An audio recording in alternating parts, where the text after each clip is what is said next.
Have you ever wondered why so many rock bands have a lead vocalist, a guitarist, one bassist, and one drummer? Well, they weren't the first to use this setup.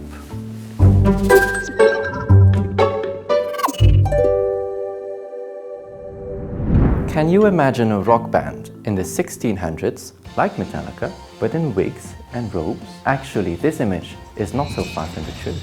In fact, the setup of a modern rock band is exactly the same as a Baroque ensemble. Not convinced?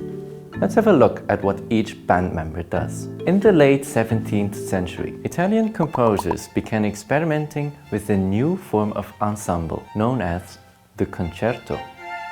In a concerto, a soloist is accompanied by an orchestra consisting of strings, bass, and continual.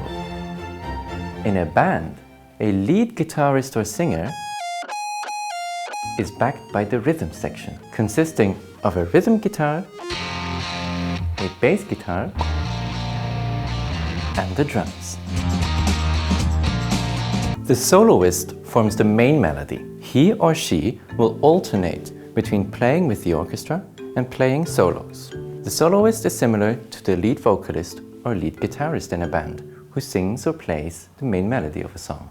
The string section plays any secondary melody or accompaniment figures, and together they also make the sound of the orchestra fuller by playing the chords. That's exactly what the second guitarist or rhythm guitar does in a band. They support the main melody with rhythmic accompaniment.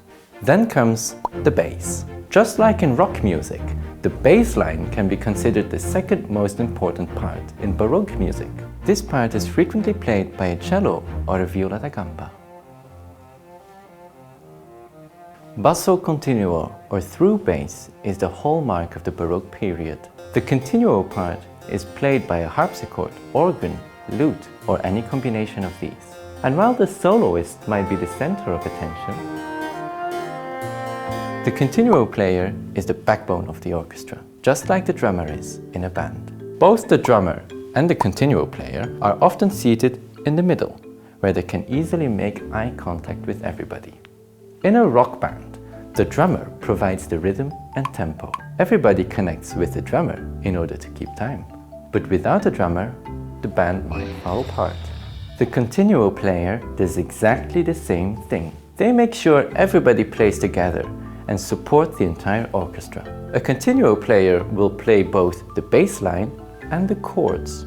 They can play from a full orchestra score or more frequently from a figured bass, a kind of code where the player can deduce which chord to play from just the bass line and some numbers which indicate the missing notes. If you see an ensemble with a continuo player, notice how they will look at the other players when they come in, keeping everybody together and deciding on the tempo.